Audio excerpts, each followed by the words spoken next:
Welcome back to Meera's English hub. ഇന്നും ഞാൻ നിങ്ങളുടെ മുന്നിൽ എത്തിയിരിക്കുന്നത് വളരെ വ്യത്യസ്തമായിട്ടുള്ള കുറച്ച് ചോദ്യങ്ങളുമായിട്ടാണ്. നമ്മൾ എപ്പോഴും വളരെ നിസ്സാരമെന്ന് കരുതുന്ന ഒരു വർക്കാണ് towards a feminist politics, Elaine ഷോവാൾട്ടറിന്റെ. ഈ ഒരു വർക്ക് മനസ്സിലോട്ട് വരുമ്പോൾ തന്നെ നിങ്ങളുടെ മനസ്സിൽ കുറച്ച് വാക്കുകളൊക്കെ വന്നിട്ടുണ്ടാവും. ആ വാക്കുകൾ നിങ്ങൾക്ക് വേണമെങ്കിൽ ചാറ്റ് ബോക്സിൽ കമന്റ് ചെയ്യാം.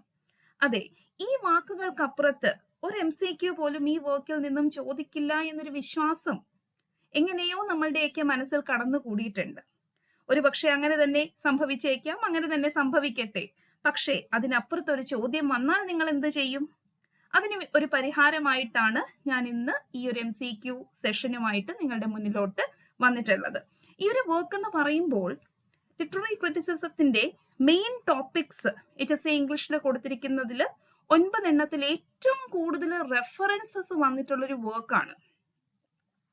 അതിൽ ഒരുപാട് കാര്യങ്ങൾ നമുക്ക് പഠിക്കേണ്ടതായിട്ടുണ്ട്. ആ ഒരു വർക്കിനെ ഡെപ്തിൽ മനസ്സിലാക്കുമ്പോൾ അതിൽ കുറച്ച് പിക്ക് ചെയ്തിട്ടുള്ള 30ഓളം ചോദ്യങ്ങളാണ് നിങ്ങളുടെ മുന്നിലോട്ട് ഞാൻ കൊണ്ടുവരുന്നത്. ഒരുപക്ഷെ ഇതിൽ നിന്നും ഒരു ചോദ്യം വന്നു കഴിഞ്ഞാൽ അതൊരു റാങ്ക് മേക്കിംഗ് ക്വസ്റ്റ്യൻ തന്നെയായിരിക്കും എന്ന് പറയാൻ ഞാൻ ആഗ്രഹിക്കുന്നു. കൂടാതെ ഈ വർക്കിലോട്ട് നിങ്ങൾ ആരും അത് ശ്രദ്ധിച്ചിട്ടില്ല എങ്കിൽ ആ ഒരു ക്യൂരിയോസിറ്റി കൂടി നിങ്ങളുടെ മനസ്സിലോട്ട് കൊണ്ടുവരാനും ആ ഒരു സ്പാർക്ക് നിങ്ങളുടെ മനസ്സിലോട്ട് ഇട്ടു തരാൻ വേണ്ടിയിട്ട് കൂടിയാണ് ഈ ഒരു ടോപ്പിക് ഞാൻ ഇന്ന് എടുത്തിട്ടുള്ളത്. അതുകൊണ്ട് തന്നെ ഈ സെഷൻ നിങ്ങൾ മിസ്സാക്കാതിരിക്കുക. HSC ഇംഗ്ലീഷ് എക്സാമിന് നിർണായകമായിട്ടുള്ള ഒരുപാട് പോയിന്റ്സ് ഉള്ള ഒരു സെഷൻ കൂടിയാണ് ഇത് എന്ന് മനസ്സിലാക്കുക. അപ്പോൾ എല്ലാവരും ചാറ്റ് ബോക്സിൽ ആൻസേഴ്സ് പറയാനായിട്ട് തയ്യാറായിക്കോളൂ. കൂടാതെ ആൻസേഴ്സ് അറിയാത്തവര് ആൻസേഴ്സ് നമ്മൾ ഇവിടെ പറയുമ്പോൾ അത് ജസ്റ്റ് ഒന്ന് ടൈപ്പ് ചെയ്ത് പോകൂ. അത് നിങ്ങളുടെ ബ്രെയിനിൽ രജിസ്റ്റർ ആകുകയും നിങ്ങൾക്ക് എക്സാമിന് ഇങ്ങനെ ഒരു ചോദ്യം വരികയാണെങ്കിൽ അതിന് ഉത്തരം നൽകാനും സാധിക്കുന്നതാണ്. അപ്പൊ നമുക്ക് എന്തായാലും എനർജിയോടുകൂടി ഈ ഒരു സെഷനിലോട്ട് കടക്കാം. ആദ്യത്തെ ചോദ്യം നിങ്ങൾ ആരെയും നിരാശപ്പെടുത്തുന്ന ഒരു ചോദ്യമല്ല, എല്ലാവർക്കും അറിയാവുന്ന ഒരു ചോദ്യം തന്നെയാണ്. അതുകൊണ്ട് തന്നെ ചാറ്റ് ബോക്സിൽ വളരെ ഫാസ്റ്റ് ആയിട്ട് ഉത്തരങ്ങൾ വരുമെന്ന് പ്രതീക്ഷിക്കുന്നു. What term did Showalter coin to describe literary criticism based on female perspective? Gynocriticism, feminism, literary criticism, madness. അപ്പോൾ ഷോവാൾട്ടർ കോയിൻ ചെയ്ത ആ ഒരു term to describe literary criticism based on female perspective എന്ന് പറയുമ്പോൾ തന്നെ നമ്മുടെ മനസ്സിൽ ആ ഒരു ഉത്തരം വന്നു അല്ലേ? ഗൈനോക്രിറ്റിസിസം ആണ്. ഗൈനോക്രിറ്റിസിസം ഇതൊരു ഫ്രഞ്ച് ടേമിൽ നിന്നാണ് ഈ ടേം വന്നിട്ടുള്ളത്. അതുപോലെ തന്നെ ടുവേർഡ്സ് എ ഫെമിനിസ്റ്റ് പൊളിറ്റിക്സ് എന്ന് പറയുന്ന എസ്സേയിലാണ് ഈ ഒരു കോൺസെപ്റ്റ് ആദ്യമായിട്ട് പുറത്തു വരുന്നത്. ഇതൊക്കെ നിങ്ങൾ ഇതിന്റെ കൂടെ ഓർത്തിരിക്കാനായിട്ട് ശ്രമിക്കുക. ഇനി നമ്മൾക്ക് സെക്കൻഡ് ക്വസ്റ്റ്യനിലോട്ട് പോവാം. Second question, in what year was the book Woman Writing and Writing About Women first published? നമുക്കറിയാം ഈ woman writing and writing about woman എന്ന് പറയുന്നത് ഒരു കളക്ഷൻ ആണ്. കണ്ടംപററി എസ്സേസിന്റെ ഫെമിനിസ്റ്റ് ലിറ്റററി ക്രിറ്റിസിസത്തിനെ ബേസ് ചെയ്തിട്ടുള്ള കണ്ടംപററി എസ്സേസിന്റെ ഒരു കളക്ഷൻ ആണ്. അപ്പോൾ ഇത് ലെക്ചർ ആയിരുന്നു 1978 നമ്മളുടെ ടുവേർഡ്സ് എ ഫെമിനിസ്റ്റ് പോളിറ്റിക്സ് എന്ന് പറയുന്നത് 1978 കൊടുത്തിരുന്ന ഒരു ലെക്ചർ ആണ്.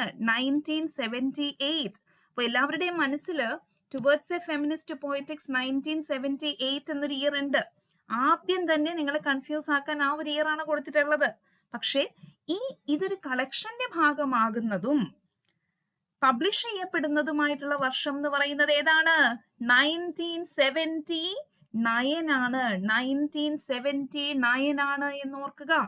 ഓക്കെ, അപ്പോൾ ടുവേർഡ്സ് എ ഫെമിനിസ്റ്റ് പോളിറ്റിക്സ് എന്ന് പറയുന്നത് എലൈൻ ഷോവാൾട്ടറിന്റെ ഒരു ലെക്ചർ ആയിരുന്നു. 1978 അവർ ആ ലെക്ചർ ഡെലിവർ ചെയ്യുന്നത്. അത് പിന്നീട് woman writing and writing about woman എന്ന വർക്ക് മേരി ജക്കോബ്സ് എഡിറ്റ് ചെയ്തപ്പോൾ അതിന്റെ ഭാഗമാകുന്നു. അങ്ങനെ അത് പബ്ലിഷ് ചെയ്യപ്പെടുന്നു 1979. ഈ 1979 ഈ ഒരു കളക്ഷനില്, ഏത് കളക്ഷനില്? Women writing and writing about women. ആ കളക്ഷനിൽ എത്ര എസ്സേസ് ആണുള്ളത്? എന്റെ സ്റ്റുഡൻസ് ഇപ്പോൾ ആൻസർ പറയുമെന്ന് ഞാൻ വിശ്വസിക്കുന്നു. ഇൻട്രൊഡക്ടറി എസ്സേ ഉണ്ട് അതില്. മേരി ജക്കോബ്സിന്റെ ഇൻട്രൊഡക്ടറി ഒരു എസ്സേ ഉണ്ട്. ഡിഫറൻസ് ഓഫ് വ്യൂ എന്നാണ് ആ എസ്സേയുടെ പേര്. അതുകൂടാതെ അതെ, കറക്റ്റ് ആണ്. അത് കൂടാതെ 9 essays കൂടിയുണ്ട്. ആ 9 essaysൽ ആദ്യത്തെ essay ആണ് ടുവേർഡ്സ് എ ഫെമിനിസ്റ്റ് പോയറ്റിക്സ് എന്ന് പറയുന്നത്. ടുവേർഡ്സ് എ ഫെമിനിസ്റ്റ് പോയറ്റിക്സ് എന്ന് പറയുന്നത്. അപ്പോൾ നിങ്ങൾ മറ്റൊരു ചോദ്യം കൂടി പഠിച്ചു വെച്ചോളൂ. Woman writing and writing about woman എന്ന് പറയുന്ന വർക്ക് എഡിറ്റ് ചെയ്തത് ആര് എന്ന് ചോദിക്കാം. മേരി ജക്കോബ്സ് ആണ്. മേരി ജക്കോബ്സ് ഈ ഒരു കളക്ഷന് ഒരു ഇൻട്രൊഡക്ടറി എസ്സേ എഴുതിയിട്ടുണ്ട്. അതുകൂടാതെ 9 എസ്സേകൾ ഇതിൽ ഉൾപ്പെടുത്തിയിട്ടുണ്ട്. അതിൽ ആദ്യത്തെ തുടങ്ങുന്ന എസ്സേ ആണ് towards a feminist poetics. Okay, അടുത്ത ചോദ്യം. What is the key obstacle to establishing a robust feminist critical practice? എന്താണ് ഒരു തടസ്സമായിട്ട് നിൽക്കുന്നത്? ഒരു ഫെമിനിസ്റ്റ് ക്രിട്ടിക്കൽ പ്രാക്ടീസ് എസ്റ്റാബ്ലിഷ് ചെയ്യാനായിട്ട് തടസ്സമായിട്ട് നിൽക്കുന്നതായിട്ട് എലൈൻ ഷോവാൾട്ടർ ചൂണ്ടിക്കാണിക്കുന്നത് എന്താണ് എന്നാണ് ചോദ്യം. ഓപ്ഷൻസ് ശ്രദ്ധിച്ച് വായിച്ചു കഴിഞ്ഞാൽ ആ ഒരു കീ വേർഡ് നിങ്ങൾക്ക് കാണാൻ സാധിക്കുന്നുണ്ട്. ആ ഒരു കീ വേർഡ് ശ്രദ്ധിക്കുക. Lack of interest from the male critics ആണോ? അതൊരു തടസ്സമായിട്ട് എലൈൻ ഷോവാൾട്ടർ പറയുന്നുണ്ടോ? Suspicion some activists hold towards theory, over abundance of feminist theories, excessive focus on male authors എന്നൊക്കെയാണ് ഇവിടെ കൊടുത്തിട്ടുള്ളത്. ഇവിടെ ഉത്തരമായിട്ട് വരുന്നത് സംശയമാണ്. Suspicion. some activists hold towards theory. എന്തുകൊണ്ടാണ് ഈ സസ്പിഷൻ എന്ന് പറയുന്നത് ഒരു ഉത്തരമായിട്ട് വരുന്നത് ഇവിടെ? അതായത് എല്ലാവർക്കും ഒരു വിശ്വാസക്കുറവാണ് towards theories developed by men. Male ഓഥേഴ്സിന്റെ തിയറീസിൽ ആർക്കും വിശ്വാസമില്ല. കാരണം അവിടെ സ്ത്രീനെ എങ്ങനെയാണ് പോർട്രേ ചെയ്തിട്ടുള്ളത്? കമന്റ് ചെയ്യൂ. എങ്ങനെയാണ് പോർട്രേ ചെയ്യുന്നത്? മാർജിനലൈസ്ഡ് ആയിട്ടാണ്. മാർജിനലൈസ്ഡ് പോർട്രേയൽ ആണ്. മിസ് റെപ്രസെന്റേഷൻ ആണ് നമുക്ക് അവിടെ കാണാൻ സാധിക്കുന്നത്. അതിന്റെ ബെസ്റ്റ് എക്സാമ്പിൾസ് ആയിട്ട്, അങ്ങനെയുള്ള റൈറ്റിംഗ്സിന്റെ എക്സാമ്പിൾ ആയിട്ട് റോബർട്ട് ബോയേഴ്സിനെയും നോർമൻ മെയിലറിനെയും ഒക്കെ എലൈൻ ഷോവാൾട്ടർ ചൂണ്ടിക്കാണിക്കുന്നുണ്ട്. ഓക്കെ, സസ്പെഷൻ ഓഫ് തിയറി ആണ് ഇവിടെ ആൻസർ ആയിട്ട് വരുന്നത്. ഒരു തടസ്സമായിട്ട് നിൽക്കുന്നത് എന്തിന്? ഒരു റോബസ്റ്റ് ആയിട്ടുള്ള ഫെമിനിസ്റ്റ് ക്രിട്ടിക്കൽ പ്രാക്ടീസ് എസ്റ്റാബ്ലിഷ് ചെയ്യാനായിട്ട് തടസ്സമായിട്ട് നിൽക്കുന്നത് സസ്പെഷൻ ഓഫ് തിയറി. അടുത്ത ചോദ്യം. In what roles have women traditionally relegated in literary scholarship? അപ്പോൾ ഇവിടെ ഈ relegated എന്ന് പറയുമ്പോൾ ഒരു താഴ്ന്ന പൊസിഷനിലോട്ട് മാറ്റി നിർത്തുക. എപ്പോഴും വുമണിനെ ട്രഡീഷണലി ഏത് പൊസിഷനിലോട്ടാണ് മാറ്റി നിർത്താറുള്ളത്? ലിറ്റററി സ്കോളർഷിപ്പ് ആ ഒരു ഫീൽഡിൽ ലീഡിംഗ് തിയററ്റിക്കൽ അഡ്വാൻസ്മെന്റിലോട്ടാണോ? Translators, editors or event organizers ആയിട്ടാണോ? ക്രിറ്റിക്സ് ഓഫ് മെയിൽ ഓഥേഴ്സ് ആയിട്ടാണോ? ഓഥേഴ്സ് ഓഫ് ഫെമിനിസ്റ്റ് ലിറ്ററേച്ചർ ആയിട്ടാണോ? ഇവിടെ ഈ വർക്ക് വായിച്ചിട്ടുള്ളവർക്ക് ഈ ഒരു കാര്യം അറിയാൻ പറ്റും. ട്രാൻസ്ലേറ്റേഴ്സ് ആയിട്ടും എഡിറ്റേഴ്സ് ആയിട്ടും അവരെ മാറ്റി നിർത്തപ്പെടുന്നു. അവര് മുൻനിര എഴുത്തുകാരായിട്ട് അവരുടെ ഫീലിംഗ്സ് എക്സ്പ്രസ് ചെയ്യാനായിട്ടുള്ള ഒരു അവസരം അവർക്ക് കിട്ടുന്നില്ല. അതാണ് ഇവിടെ എലൈൻ ഷോവാൾട്ടർ സൂചിപ്പിക്കുന്നത്. അടുത്ത ചോദ്യം.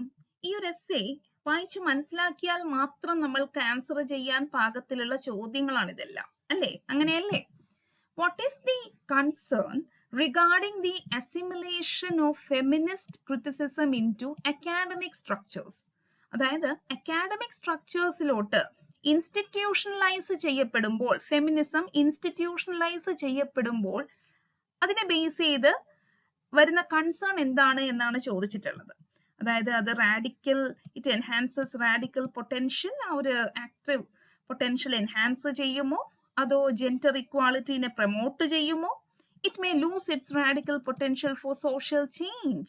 It encourages more activism. ഈ ഒരു ചോദ്യം ഇവിടെ കൊടുക്കാൻ കാരണം ഇത് വളരെ ഇമ്പോർട്ടന്റ് ആയിട്ടുള്ള ഒരു പോയിന്റ് ആണ്. ഈ ഫെമിനിസം എന്നത് ഇൻസ്റ്റിറ്റ്യൂഷണലൈസ് ചെയ്യപ്പെടുമ്പോൾ അല്ലെങ്കിൽ ഒരു അക്കാഡമിക്സിന്റെ ഭാഗമാകുമ്പോൾ അതിന്റെ ആ ഒരു എനർജി, ആ ഒരു റാഡിക്കൽ സംഭവം നഷ്ടപ്പെടുന്നു. ആ ഒരു ആക്ടിവിസം, അങ്ങനെയൊക്കെയുള്ള കാര്യങ്ങൾ, അതൊരു സോഷ്യൽ ചേഞ്ചിന്റെ ഒരു കാര്യത്തെ അഡ്രസ് ചെയ്യേണ്ട കാര്യങ്ങളാണ്. അത് ജസ്റ്റ് അതിനെക്കുറിച്ച് നമ്മൾ എലൈൻ ഷോവാൾട്ടർ പറയുന്നുണ്ട്. നമ്മള് ഫെമിനിസത്തിൽ ഒരു വിസിറ്റർ ആവാൻ പാടില്ല. ഈ ഒരു ടേം ഒരു കീവേഡ് ആണ്, വിസിറ്റർ ആവാൻ പാടില്ല. നമ്മൾ ഫെമിനിസത്തിൽ ഒരു പെർമനന്റ് ഹോം ആണ് കണ്ടെത്തേണ്ടത്. അതിന്റെ ഭാഗമായിട്ട് നമ്മൾ മാറണം. അല്ലാതെ ജസ്റ്റ് വന്ന് ഇപ്പൊ HSIക്കൊക്കെ നമ്മൾ ഈ ഫെമിനിസം ഒക്കെ പഠിക്കുന്നത് പോലെ പഠിച്ചു പോവേണ്ട ഒരു കാര്യമല്ല ഫെമിനിസം എന്ന് കൂടി സൂചിപ്പിക്കുന്നത് പോലെ നമുക്ക് ഫീൽ ചെയ്യുന്നു. It may lose its radical potential for social change ആണ് ഇവിടെ ആൻസർ ആയിട്ട് വരുന്നത്. It may lose its radical potential for social change. എപ്പോഴാണ് ഇത് ലൂസ് ചെയ്യുന്നത്? അക്കാഡമിക്സിന്റെ ഭാഗമാകുമ്പോൾ അല്ലെങ്കിൽ ഫെമിനിസം ഇൻസ്റ്റിറ്റ്യൂഷണലൈസ് ചെയ്യപ്പെടുമ്പോൾ. അടുത്ത ചോദ്യം, what is the term used by Harold Bloom to describe a deliberate misreading by a poet? ഇത് വളരെ ഇമ്പോർട്ടന്റ് ആണ്, നോട്ട് ചെയ്ത് വെക്കുക എന്റെ സ്റ്റുഡൻസ് ഒക്കെ. ഇപ്പോൾ ചാറ്റ് ബോക്സിൽ ആൻസേഴ്സ് കൊടുക്കുന്നുണ്ട്, എനിക്ക് കാണാം. അതെ, ഇതാണ് ആൻസർ. ക്ലൈനാമെൻ. ക്ലൈനാമെൻ ആണ്. ക്ലൈനാമെൻ. എന്താണ് ക്ലൈനാമെൻ എന്ന് പറയുന്നത്? പോയറ്റിക് മിസ് റീഡിങ്ങിനെയാണ് നമ്മൾ എന്തെന്ന് പറയുന്നത്? ക്ലൈനാമെൻ എന്ന് പറയുന്നത്. Poetic misreading. ഈ ഒരു ടേം ആരാണ് കോയിൻ ചെയ്തത്? മറ്റാരുമല്ല, ഹാരോൾഡ് ബ്ലൂം കോയിൻ ചെയ്ത ടേം ആണ്. ഹാരോൾഡ് ബ്ലൂം കോയിൻ ചെയ്ത ടേം ആണ് ക്ലൈനാമെൻ എന്ന് പറയുന്നത്. ഇത് ഇവിടെ യൂസ് ചെയ്തിരിക്കുന്നു.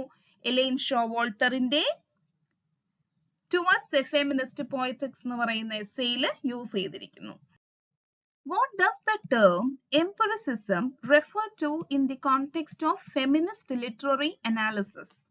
അപ്പോൾ ഫെമിനിസ്റ്റ് ലിറ്റററി അനാലിസിസിൽ എംപറിസിസത്തിന് എന്താണ് കാര്യം? എംപറിസിസം എന്ന് പറയുമ്പോൾ തന്നെ നമ്മുടെ മനസ്സിലോട്ട് നമ്മളുടെ തന്നെ സിലബസിലുള്ള ഒരു റൈറ്റർ വരും. ആരാണത്? അതെ, മറ്റാരുമല്ല, നമ്മളുടെ സ്വന്തം ഫ്രാൻസിസ് ബേക്കൺ. ഫാദർ ഓഫ് എംപറിസിസം എന്നൊക്കെ നമ്മൾ ഓഫ് സ്റ്റഡീസ് പഠിച്ചപ്പോൾ അദ്ദേഹത്തെ കുറിച്ച് പഠിക്കുന്നുണ്ട് അല്ലെ? Francis bacon. കാരണം ബേക്കൺ നമുക്കറിയാം ഏത് കാര്യത്തെയും അദ്ദേഹം എക്സ്പെരിമെന്റ് ചെയ്ത് മനസ്സിലാക്കാൻ ശ്രമിക്കുന്ന ഒരു വ്യക്തിയായിരുന്നു. യൂസ് ഓഫ് എക്സ്പെരിമെന്റ്സ് അല്ലെങ്കിൽ എക്സ്പീരിയൻസ്, നമ്മളുടെ ഐഡിയാസിന്റെ അടിസ്ഥാനം എക്സ്പെരിമെന്റിലൂടെയും എക്സ്പീരിയൻസിലൂടെയും മനസ്സിലാക്കിയെടുക്കുക എന്നതാണ് എംപറിസിസത്തിന്റെ ആ തിയറിയുടെ ഒരു രീതി എന്ന് പറയുന്നത്. അപ്പോൾ അങ്ങനെയെങ്കിൽ എന്താണ് ഫെമിനിസത്തിൽ എംപറിസിസത്തിന് കാര്യം എന്നാണ് ചോദ്യം. ആ ഒരു തോട്ട് വെച്ച് ഇതിൽ നിന്നും ആൻസർ കണ്ടെത്തൂ.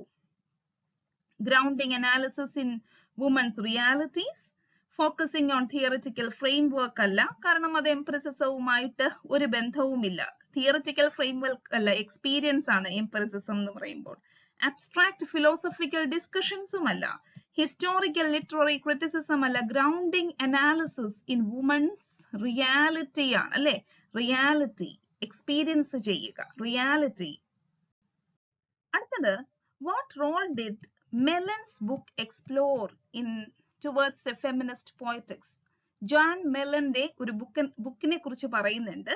ആ ബുക്കിൽ എന്താണ് പറഞ്ഞിട്ടുള്ളത്? ആ ബുക്കിന്റെ പേര് നിങ്ങൾക്കൊരു ഹോംവർക്ക് ആണ്. നിങ്ങൾ ആ എസ്സേ എടുത്തിട്ട് ആ ബുക്കിന്റെ പേര് കണ്ടുപിടിക്കൂ. ജോൺ മെലന്റെ ബുക്കാണ്, ഏതാണ് എന്ന് കണ്ടുപിടിക്കുക. ഓക്കെ, അതൊരു ഹോംവർക്ക് ആയിട്ട് ഇരിക്കട്ടെ. എന്നിട്ട് ചാറ്റ് ബോക്സിൽ വന്ന് കമന്റ് ചെയ്യൂ. അപ്പോൾ എന്താണ് ഈ ഒരു ബുക്ക് എക്സ്പ്ലോർ ചെയ്യുന്നത്? The portrayal of women in literature ആണോ? The role of male critics ആണോ? The impact of feminism on poetry ആണോ? The portrayal of women and their sexuality in films ആണോ? ഇവിടെ ഉത്തരമായിട്ട് വരുന്നത് the portrayal of women and their sexuality in films ആണ്.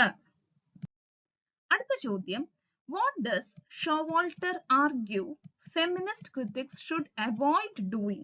ഇത് വളരെ നിർണായകമായിട്ടുള്ളൊരു ചോദ്യമാണ്. ഇത് ചോദിച്ചിട്ടുണ്ട് കേട്ടോ, ഇത് ചോദിച്ചിട്ടുണ്ട്. അതുകൊണ്ട് തന്നെ ഇത് മാർക്ക് ചെയ്ത് പഠിച്ചു വെച്ചോളുക. എന്താണ് ശരിക്കും ഈ ടുവേർഡ്സ് എ ഫെമിനിസ്റ്റ് പോയറ്റിക്സ് എന്ന് പറയുന്നത്? ഒരു ലെക്ചർ ആണെന്ന് പറഞ്ഞല്ലോ.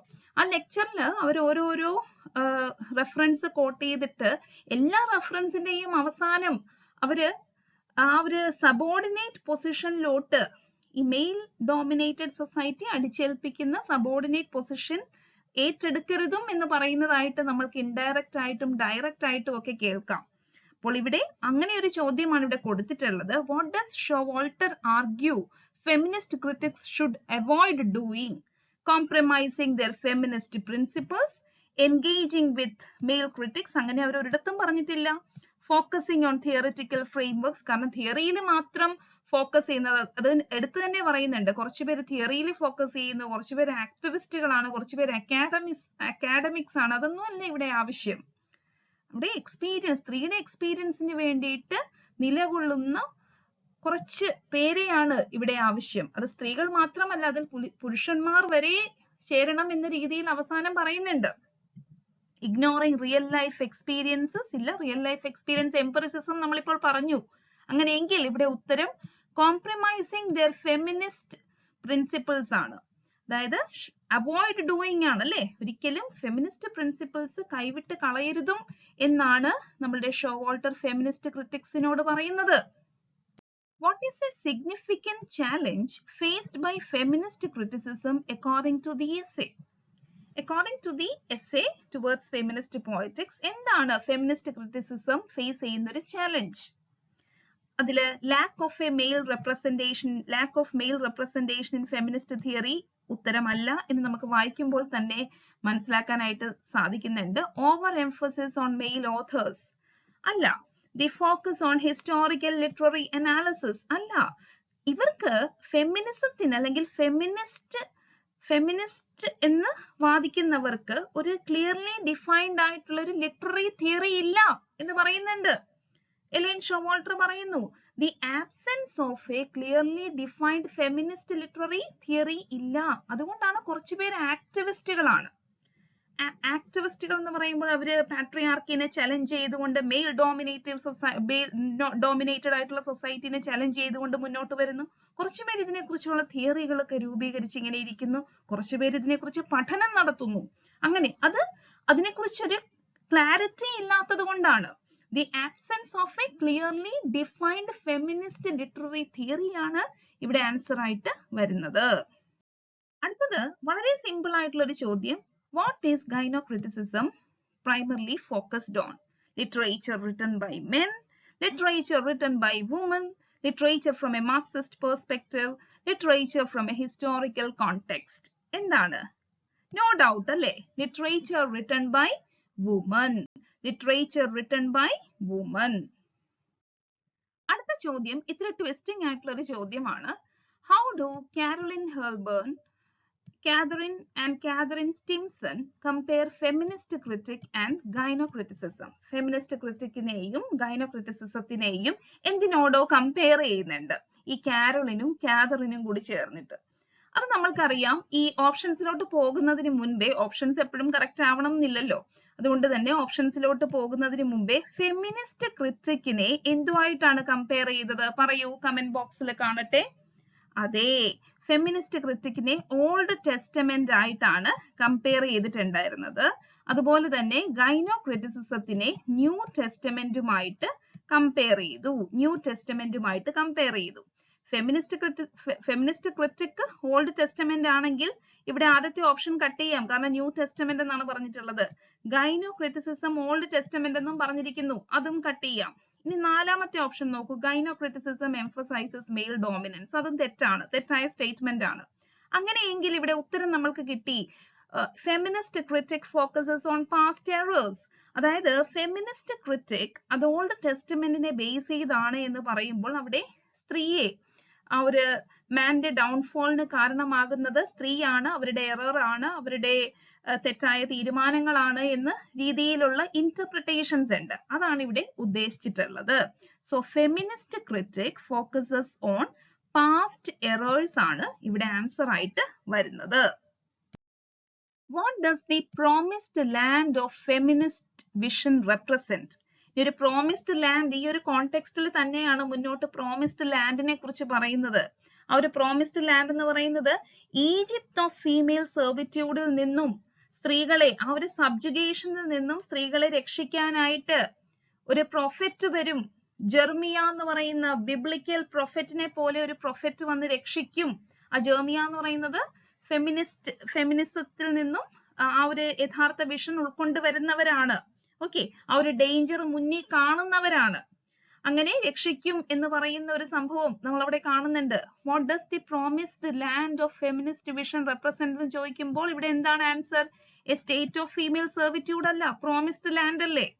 A return to traditional gender roles ആണോ പ്രോമിസ്ഡ് ലാൻഡ് എന്ന് പറയുമ്പോൾ? A critic of Victorian society ആണോ പ്രോമിസ്ഡ് ലാൻഡ് എന്ന് പറയുമ്പോൾ? ഇതൊന്നും പഠിച്ചില്ല എങ്കിൽ പോലും ഇതിന്റെ ഉത്തരം ആ ഒരു പ്രോമിസ്ഡ് ലാൻഡ് എന്ന് പറയുമ്പോൾ ഒരു പോസിറ്റിവിറ്റി നമുക്ക് കാണാൻ സാധിക്കുന്നു. Justice and equity for woman ആണ് ഇവിടെ ആൻസർ ആയിട്ട് വരുന്നത്. ഈ promised land of feminist vision എന്നൊക്കെ പറയുന്നത് ഈ ടെക്സ്ച്വൽ ലൈൻസ് ആണ് കേട്ടോ, ടെക്സ്ച്വൽ ലൈൻസ് ആണ് എന്ന് കൂടി ഓർക്കുക. What does the term Jeremias of the feminist critic refer to? അപ്പൊ Jeremias of the feminist critic ഞാൻ പറഞ്ഞു, അതായത് Egypt of female servitude, Egypt of female സെർവിറ്റ്യൂഡിൽ നിന്നും രക്ഷിക്കാനായിട്ട് ആര് വരും? ഒരു പ്രൊഫറ്റ് വരും. ഒരു ബിബ്ലിക്കൽ ഒരു റെഫറൻസ് വരുന്നുണ്ട്. ജെറമിയ ഒരു പ്രൊഫറ്റ് ആണ്. ഡേഞ്ചറിനെ കുറിച്ച്, ഇനി വരാൻ പോകുന്ന ഡേഞ്ചറിനെ കുറിച്ച് അദ്ദേഹം പറയുന്നു. അതിൽ നിന്നും ആ ഒരു വാർണിംഗ് കൊടുക്കുന്നു. ഓക്കെ, അപ്പോ ഈ ജെറമിയ ഓഫ് ഫെമിനിസ്റ്റ് ക്രിറ്റിക് എന്ന് പറയുന്നത് ആ ഒരു ഡേഞ്ചറിനെ കുറിച്ച് നമ്മളെ അറിയിക്കുന്ന ആ ഒരു പ്രൊഫറ്റ് ആണ്, വാർണിംഗ് ആണ്. സൊസൈറ്റൽ ഫെയിലിങ്സിനെ കുറിച്ച് ഒരു വാർണിംഗ് തരുവാണ്. അതാണ് ജെറമിയ ഓഫ് ഫെമിനിസ്റ്റ് ക്രിറ്റിക് എന്ന് പറയുന്ന ഒരു പ്രൊഫറ്റ് ആണ്. ഒരു പ്രൊഫറ്റ് ആണ്, ബൈബിളിലുള്ള ഒരു പ്രൊഫറ്റ് ആണ് നമ്മളുടെ ജെറമിയ എന്ന് പറയുന്നത്. അടുത്ത ചോദ്യം, which character is mentioned as a heroine who makes a career out of betrayal? ആരാണ്? നമ്മൾക്കറിയാം ഇതില് ഇപ്പോ കാരോലിൻ ഹെൽബണും കാതറിൻ സ്റ്റിംസണും ഒരു വർക്കിന്റെ ഭാഗമായിട്ട് വന്നതാണ് അല്ലെ. ഇനി സൂസൻ ഹെഞ്ചാർഡും ഹെസ്റ്റർ പ്രിന്നുമാണ് ബാക്കിയുള്ളത്. അപ്പൊ സൂസൻ അല്ലെന്നറിയാം, തോമസ് ഹാർഡിയുടെ മേയർ ഓഫ് കാസ്റ്റർ ബ്രിഡ്ജിലെ നായികയാണ് സൂസൻ എന്ന് പറയുന്നത്. അപ്പൊ സൂസനെ നമുക്ക് കട്ട് ചെയ്യാം. സൂസൻ ഒരു കരിയർ അവിടെ മേക്ക് ചെയ്യുന്നതായിട്ട് നമ്മൾ കാണുന്നില്ല. ബിട്രയലിന് ശേഷം ഒരു കരിയർ കണ്ടെത്തുന്നതായിട്ട് നമ്മൾ കാണുന്നില്ല. പക്ഷെ ഹെസ്റ്റർ പ്രിൻ, സ്കാർലെറ്റ് ലെറ്ററിൽ നമ്മൾ അത് കാണുന്നു. ഹെസ്റ്റർ പ്രിൻ ആണ് ഇവിടെ ആൻസർ ആയിട്ട് വരുന്നത്. ഇതൊക്കെ എന്തിൽ കൊടുത്തിട്ടുണ്ട്? നമ്മളുടെ വർക്കിൽ കൊടുത്തിട്ടുണ്ട്. ഇതൊക്കെ പഠിച്ചു വെച്ചോളൂ. A heroine who makes A career out of betrayal. അങ്ങനെയെങ്കിൽ മറ്റൊരു ചോദ്യം, വുമൺ മിയർലി ബിട്രേഡ്, ചതിക്കപ്പെട്ട സ്ത്രീകളായിട്ട് എന്നിട്ട് അവരവരുടെ ദുഃഖിച്ചു തീർക്കുന്ന രീതിയിൽ ഉള്ള ഒരു ക്യാരക്ടറായിട്ട് റെപ്രസെന്റ് ചെയ്യുന്നത് ആരെയാണ് പറയൂ?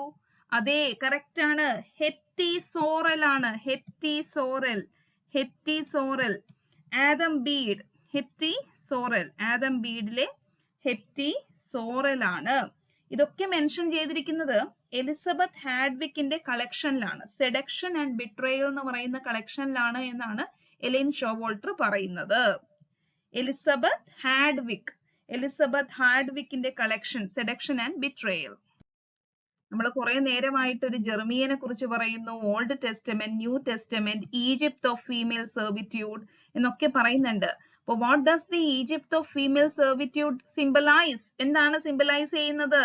State of profound subjugation. അതിൽ നിന്ന് രക്ഷിക്കാൻ പ്രൊഫറ്റ് ജെറമിയനെ പോലുള്ളവർ വരും എന്നാണ് ഉദ്ദേശിച്ചിട്ടുള്ളത്. സ്റ്റേറ്റ് ഓഫ് പ്രൊഫൗണ്ട് സബ്ജുഗേഷൻ ആണ് എന്ന് ഓർത്തിരിക്കുക. Now, what does the essay suggest about the myth of Amazons? The myth of Amazons നെ കുറിച്ച് പറയുന്നുണ്ട്. അപ്പോൾ myth of Amazons എന്ന് പറയുമ്പോൾ അത് എന്തിനെയാണ് റെപ്രസെന്റ് ചെയ്യുന്നത് എന്നാണ് ചോദ്യം. അത് ഗ്രീക്ക് മിത്തോളജിയിലെ ഒരു റെഫറൻസ് ആണ്. ഫിയേഴ്സ് ആയിട്ടുള്ള വാരിയർ വുമണിനെയാണ് അത് റെപ്രസെന്റ് ചെയ്യുന്നത്. ഫിയേഴ്സ് വാരിയർ വുമണിനെയാണ് myth of Amazon റെപ്രസെന്റ് ചെയ്യുന്നത് എന്ന് മറക്കാതിരിക്കുക. അടുത്ത ചോദ്യം, what metaphor is equated with hating one's mother in the context of feminist enlightenment by Elaine Showalter? ഈ hating one's mother ആ ഒരു കോൺസെപ്റ്റിന് ഒരു പേരുണ്ട്. അതെന്താണ്? കമന്റ് ചെയ്യൂ. എന്താണത്? എം വെച്ച് തുടങ്ങുന്നു. hating one's mother. ഈ hating one's mother എന്ന് പറയുമ്പോൾ ലിറ്ററൽ മീനിങ് അല്ല നിങ്ങൾ മനസ്സിലാക്കേണ്ടത്. അതിനെ കുറിച്ച് ഞാൻ പറഞ്ഞു തരാം. മാട്രോഫോബിയയാണ്. കറക്റ്റ് ആണ്, മാട്രോഫോബിയ. ഈ മാട്രോഫോബിയ എന്നത് ആഡ്രിൻ റിച്ചിന്റെ ഒരു കോൺസെപ്റ്റ് ആണ്. ഈ മാട്രോഫോബിയ ഇതിനെ കുറിച്ചുള്ള റെഫറൻസ് എവിടെയുണ്ട്? ടുവേർഡ്സ് എ ഫെമിനിസ്റ്റ് പോയറ്റിക്സിലുണ്ട് മാട്രോഫോബിയ. ഇനി എന്താണ് മാട്രോഫോബിയ? അതൊരു ഫിയർ ആണ് of replicating the perceived limitation and restrictions experienced by one's mother.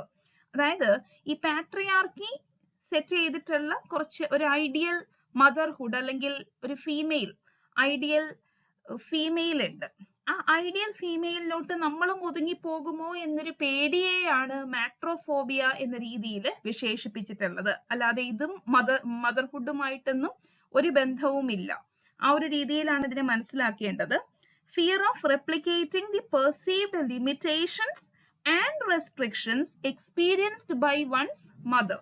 Okay, അതിനെ എലൈൻ ഷോവോൾട്ട്, ഇത് ആഡ്രിൻ റിച്ചിന്റെ കോൺസെപ്റ്റ് ആണ്, അതിനെ എലൈൻ ഷോവോൾട്ട് ഇക്വേറ്റ് ചെയ്തത് a metaphor for hating oneself എന്ന രീതിയിലാണ്. A metaphor for hating oneself എന്ന രീതിയിലാണ് എന്ന് മറക്കാതിരിക്കുക. What does Virginia Woolf suggest is necessary when discussing female writers? Female റൈറ്റേഴ്സിനെ കുറിച്ച് ഡിസ്കസ് ചെയ്യുമ്പോൾ എന്ത് അത്യാവശ്യമാണ് എന്നാണ് വിർജീനിയ വൂൾഫ് പറയുന്നത്? എക്സ്റ്റേണൽ ഇൻഫ്ലുവൻസസ് ഇഗ്നോർ ചെയ്യണമെന്നാണോ? Focus solely on their work, അവരുടെ വർക്കിൽ മാത്രം കോൺസെൻട്രേറ്റ് ചെയ്യണം എന്നാണോ? അല്ല. Strict adherence to artistic standards ആണോ? അല്ല. ഫ്ലെക്സിബിലിറ്റി. ഇതിന് ടെക്സ്റ്റിൽ യൂസ് ചെയ്തിട്ടുള്ള വേർഡ് എന്ന് പറയുന്നത് ഇലാസ്റ്റിസിറ്റി എന്നാണ്. ഇലാസ്റ്റിസിറ്റി, ഒരു ഫ്ലെക്സിബിലിറ്റി വേണം, ഒരു ഇലാസ്റ്റിസിറ്റി വേണം. കാരണം ആ ഒരു കാലഘട്ടത്തിലെ ഒരുപാട് റെസ്ട്രിക്ഷൻസിന്റെ നടുവിൽ നിന്നുകൊണ്ടായിരിക്കും ഒരു സ്ത്രീ ഒരു വർക്ക് എഴുതുന്നത്. അപ്പോൾ അവരുടെ ആ വാക്കുകളുടെ യഥാർത്ഥ മീനിങ് എന്താണ് എന്ന് കണ്ടുപിടിക്കണമെങ്കിൽ നമ്മൾ എന്ത് ചെയ്യണം? Read between the lines. Read between the lines, അല്ലേ? Read between the lines. അതിലോട്ട് ഇറങ്ങി ചെന്നാൽ മാത്രമാണ് നമ്മൾക്ക് അതിന്റെ യഥാർത്ഥ മീനിങ്, എസൻസ് മനസ്സിലാക്കാനായിട്ട് പറ്റുക. അതുകൊണ്ടാണ് ഈ ഫ്ലെക്സിബിലിറ്റി വേണം, അല്ലെങ്കിൽ ഇലാസ്റ്റിസിറ്റി വേണമെന്ന് വിർജീനിയ വൂൾഫ് പറയുന്നത്. അടുത്തത് എല്ലാവർക്കും അറിയാവുന്ന ഒരു ചോദ്യം. What are the 3 stages of feminist writing identified by Elaine Showalter? ഇതിൽ ഉത്തരം, അതേ ആൻസർ വന്നു കഴിഞ്ഞു. Feminine, feminist, female. അങ്ങനെയെങ്കിൽ അതിന്റെ ഇയർ കൂടി പറഞ്ഞോളൂ. ഫെമിനിൻ എന്ന് പറയുമ്പോൾ 1840 to 1880. അതെ, കറക്റ്റ് ആണ്. Feminine phase. ഇനി ഫെമിനിസ്റ്റ് ഫേസ് എന്ന് പറയുമ്പോഴോ? ഫെമിനിസ്റ്റ് ഫേസ് എന്ന് പറയുമ്പോൾ 1880 to 1920. ഇനി ഫീമെയിൽ ഫേസ് എന്ന് പറയുമ്പോൾ 1920 ഓൺവേർഡ്സ് ആണ്, അല്ലെ? 1920 ഓൺവേർഡ്സ്. ഓക്കെ, ഇത്രയുമാണ്. Next question, what does the term Henchard like refer to? ഈ ഹെഞ്ചാർഡ് എന്ന് പറയുന്നത് എവിടെയെങ്കിലും കേട്ടിട്ടുണ്ടോ? അതെ, നിങ്ങൾ കേട്ടത് കറക്റ്റ് ആണ്. A character in Thomas Hardy's novel. A character in Thomas Hardy's novel ആണ്. മേയർ ഓഫ് കാസ്റ്റർബ്രിഡ്ജിലെ നായകനാണ് ഇവിടെ ഈ ഹെഞ്ചാർഡ് ലൈക്ക് എന്ന രീതിയിൽ വിശേഷിപ്പിച്ചിട്ടുള്ളത്. അടുത്ത ചോദ്യം വളരെ ഇമ്പോർട്ടന്റ് ആയിട്ടുള്ള മറ്റൊരു ചോദ്യമാണ്. What does Elizabeth Barrett Browning express about her relationship with Robert Browning? അപ്പോൾ എലിസബത്ത് ബാരറ്റ് ബ്രൗണിങ്ങിന്റെ ഒരു ഡിസ്കഷൻ ഈ ഒരു എസ്സേയിൽ വരുന്നുണ്ട്. അതിൽ പറയുന്നു, അതായത് she wants him to be the better artist എന്നാണ് പറയുന്നത്. ഇത് പഠിച്ചു വെച്ചോളൂ. She wants him to be the better artist എന്ന രീതിയിൽ എലിസബത്ത് ബാരറ്റ് ബ്രൗണിങ് പറയുന്നുണ്ട്. അവിടെ ഒരു സാക്രിഫൈസ് ഒക്കെ കാണാൻ സാധിക്കുന്നു. അദ്ദേഹത്തിന്റെ ആ ഒരു കരിയറിന് വേണ്ടിയിട്ട് അവര് ബാക്കിൽ നിന്നും ഹെൽപ്പ് ചെയ്യുന്നു. അങ്ങനെ ആ ഒരു രീതിയിലാണ് അതിനെ മനസ്സിലാക്കേണ്ടത്. She wants him to be better artist. അപ്പോൾ ഇവിടെ ഈ ആർട്ടിസ്റ്റ് തമ്മിലുള്ള മാരേജിനെ കുറിച്ച് എലൈൻ ഷോവോൾട്ട് ഡിസ്കസ് ചെയ്യുമ്പോൾ വേറെ രണ്ട് എക്സാമ്പിൾസ് കൂടി പറയുന്നുണ്ട്. അത് ഏതൊക്കെയാണെന്നൊന്ന് പറയാവോ? അതെ, കറക്റ്റ് ആണ്. ഒന്ന് ജോർജ് എലിയറ്റും അവരുടെ ഹസ്ബൻഡിനെയും കുറിച്ച് പറയുന്നു. വളരെ സപ്പോർട്ടീവ് ആയിട്ടുള്ള ഒരു ക്യാരക്ടറാണ്. ജോർജ് എലിയറ്റിന്റെ വളർച്ചയ്ക്ക് വേണ്ടിയിട്ട് സപ്പോർട്ട് ചെയ്ത് നിൽക്കുന്ന ഹസ്ബൻഡിനെ നമുക്ക് അവിടെ കാണാം. അതുപോലെ തന്നെ വിർജീനിയ വൂൾഫിന്റെ ഹസ്ബൻഡിനെയും മെൻഷൻ ചെയ്യുന്നുണ്ട്. അത് കഴിഞ്ഞിട്ടാണ് എലിസബത്ത് ബാരറ്റ് ബ്രൗണിങ്ങിന്റെ മെൻഷൻ വരുന്നത്. What does Adrienne Rich distinguish between in her work of woman bone?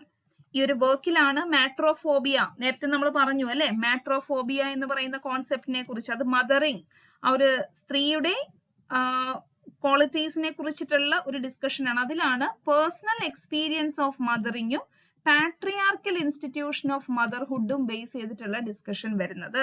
ആ വർക്കിന്റെ പേര് ശ്രദ്ധിക്കുക, ഓഫ് വുമൻ ബോൺ എന്നാണ്. Of woman born. അടുത്തൊരു ക്വസ്റ്റ്യൻ കൂടി നമുക്ക് ഇവിടെ കാണാനായിട്ട് പറ്റും. നെക്സ്റ്റ് ക്വസ്റ്റ്യൻ വളരെ ഇമ്പോർട്ടന്റ് ആണ്. Literature of beehive. ഈ ലിറ്ററേച്ചർ ഓഫ് ബീഹൈവ് എന്ന് പറഞ്ഞാൽ എന്താണ് എന്നാണ് ചോദ്യം. ലിറ്ററേച്ചർ ഓഫ് ബീഹൈവ് ആരുടെയാണ് എന്ന് കമന്റ് ചെയ്യൂ. ലിറ്ററേച്ചർ ഓഫ് ബീഹൈവ് അത് റെപ്രസെന്റ് ചെയ്യുന്നത് നമ്മൾ ഈ ബീഹൈവിന്റെ ആ ഒരു സ്ട്രക്ചർ നമ്മൾ എടുക്കുകയാണെങ്കിൽ നമ്മൾക്കറിയാം ഇതുപോലെ ഇങ്ങനെ ഒന്നിൽ നിന്നും കണക്റ്റഡ് ആയിട്ട് അല്ലെ, ഇങ്ങനെയാണ് അത് വരുന്നത്. ബീഹൈവിന്റെ ആ ഒരു സ്ട്രക്ചർ വരുന്നത് അല്ലെ. അപ്പോൾ ഇവിടെ ഒരു ഹാർമോണിയസ് ആയിട്ടുള്ള ഒരു റിലേഷൻ കാണാനായിട്ട് സാധിക്കുന്നുണ്ട്. അപ്പോൾ ഇവര് പറയുന്നത് ഈ ലിറ്ററേച്ചർ ഓഫ് ബീഹൈവ് എന്ന് പറയുന്നത് ഒരു സൊസൈറ്റിനെയാണ് ഉദ്ദേശിക്കുന്നത്. Where women work together for the common good. അവരുടെയൊക്കെ നന്മയ്ക്ക് വേണ്ടിയിട്ട്, എല്ലാവരുടെയും നന്മയ്ക്ക് വേണ്ടിയിട്ട് ഒത്തുചേർന്ന് പ്രവർത്തിക്കുന്ന ഒരു കൂട്ടം സ്ത്രീകളുടെ ഒരു സൊസൈറ്റി, അതിനെയാണ് ലിറ്ററേച്ചർ ഓഫ് ബീഹൈവ് കൊണ്ട് സിംബലൈസ് ചെയ്തിട്ടുള്ളത്. അടുത്തത് മറ്റൊരു സിമ്പിൾ ചോദ്യം. What phase of feminist writing does Elaine Showalter identify occurring from 1840 to 1880? Already നമ്മൾ ഡിസ്കസ് ചെയ്തു അല്ലെ. ഏതാണ് പറയൂ. 1840 to 1880 എന്ന് പറയുമ്പോൾ ഫെമിനിൻ ഫേസ് ആണ് അല്ലെ. 1840 to 1880 എന്ന് പറയുമ്പോൾ ഫെമിനിൻ ഫേസ് ആണ് എന്ന് ക്ലിയർ ആണ്. Next question. What is the significance of male pseudonyms in the feminine phase of feminist writing? Feminine phase ആ ഒരു കാലഘട്ടത്തിലാണ് സ്യൂഡോണിംസ് ഉണ്ടായിരുന്നത്. Male pseudonyms. നമ്മളുടെ ജോർജ് എലിയറ്റിന്റെ യഥാർത്ഥ പേരെന്തായിരുന്നു എന്ന് കമന്റ് ചെയ്യൂ. അതെ കറക്റ്റ് ആണ്. They were used to gain recognition കിട്ടാൻ വേണ്ടിയിട്ടാണോ അവര് മെയിൽ സ്യൂഡോണിംസ് യൂസ് ചെയ്തിരുന്നത്? ഒരു റിബല്യന്റെ സൈൻ ആയിട്ടാണോ യൂസ് ചെയ്തിരുന്നത്? അല്ല. They had no significance. വെറുതെ ഒരു മെയിൽ സ്യൂഡോണിം സ്വീകരിച്ചതാണോ? അല്ല. They were a way to cope with the double literary standard. ഇത് ടെക്സ്ച്വൽ ഫ്രേസ് ആണ്. ഈ ഡബിൾ ലിറ്റററി സ്റ്റാൻഡേർഡ് എന്ന് പറയുന്നത് അതിനോട് മല്ലിട്ട് നിൽക്കാൻ വേണ്ടിയിട്ടാണ് അവർ മെയിൽ സ്യൂഡോണിംസ് യൂസ് ചെയ്തിരുന്നത് എന്ന് പറയുന്നു. അടുത്ത ചോദ്യം. What does the term Cassandra refer to in the context of Florence നൈറ്റിംഗേലിന്റെ ആർഗ്യുമെന്റ്? ഫ്ലോറൻസ് നൈറ്റിംഗേലിന്റെ ആർഗ്യുമെന്റിലെ കസാൻഡ്ര എന്തിനെ റെഫർ ചെയ്യുന്നു എന്നാണ് ചോദ്യം. കസാൻഡ്ര എന്ന് പറയുന്നത് ഹെൽപ്പർ ഓഫ് മെൻ എന്ന രീതിയിലാണ് ആ വാക്കിന്റെ അർത്ഥം വരുന്നത്. Helper of men. അതുപോലെ തന്നെ ഒരു സഫറിംഗ് വുമൺ എന്ന മെറ്റഫർ കൂടിയാണ് എന്ന് പറയാനായിട്ട് പറ്റും. A metaphor for suffering woman അല്ലെങ്കിൽ വുമൺ സഫറിംഗ്. ഓക്കെ, അപ്പോൾ വുമൺ സഫറിംഗ് എന്ന് നോട്ട് ചെയ്ത് വെക്കുക. According to the essay, what is the significance of the term hermeneutics in the context of feminist criticism? എന്താണ് hermeneutics എന്ന് പറയുന്നത്? അത് മെയിൽ ഡോമിനേറ്റഡ് ലിറ്റററി അനാലിസിസിനെയാണോ സൂചിപ്പിക്കുന്നത്? അല്ല. പിന്നെ എന്താണ്? ഒരു new form of feminist criticism ആണോ? അല്ല. പിന്നെ എന്താണ്? Is it a method of interpreting text അല്ലേ? ടെക്സ്റ്റിനെ ഇന്റർപ്രറ്റ് ചെയ്യുന്നതിന്റെ ഒരു മെത്തേഡാണ് എന്ത്? ഹെർമന്യൂട്ടിക്സ്. അടുത്ത ചോദ്യം വളരെ ഇമ്പോർട്ടന്റ് ആണ്. ഫാനി ഫേണിനെ ബേസ് ചെയ്ത്. What did Fanny Fern understand about women's access to novel? എന്തിനാണ് സ്ത്രീകൾ നോവൽ എഴുതിയിരുന്നത് അല്ലെങ്കിൽ നോവൽ എഴുത്തിലോട്ട് വരുന്നത് എന്നാണ് ചോദ്യം. ഇത് ഫാനി ഫേൺ എന്ന് പറയുന്നവര് പറഞ്ഞ കാര്യം അതെന്തിനാണ്? It was a form of liberation ആണോ? അല്ല, അങ്ങനെയല്ല അവര് പറയുന്നത്. ഫാനി ഫേണിന്റെ അഭിപ്രായമാണ് it was a way to gain power. അല്ല. It was irrelevant to societal norms. അല്ല. It was a repressive desublimation. അതായത് സ്ത്രീകൾ ഒരുപാട് ഫ്രസ്ട്രേറ്റഡ് ആണ്. ആ ഫ്രസ്ട്രേഷൻ പുറത്ത് അതിനൊരു റിലീഫ് കിട്ടാൻ വേണ്ടിയിട്ട് അവർ എഴുത്തിലോട്ട് വരുന്നു. അല്ലെങ്കിൽ അത് അവരുടെ ഫാമിലിയെയും അവരുമായിട്ട് ചുറ്റിപ്പറ്റി നിൽക്കുന്ന എല്ലാവരെയും ബാധിക്കുന്നത് കൊണ്ടാണ് സ്ത്രീകൾ എഴുതുന്നത് എന്ന് പറഞ്ഞ ഒരു റൈറ്ററാണ് ഫാനി ഫേൺ എന്ന് പറയുന്നത്. അതിന് യൂസ് ചെയ്ത വാക്കാണ് repressive desublimation. Fanny Fern, repressive desublimation. ഞാൻ ഈ കീവേഡ്സ് എടുത്തെടുത്ത് പറയുന്നതാണ് നിങ്ങളുടെ മനസ്സിൽ പതിയാൻ വേണ്ടിയിട്ട്.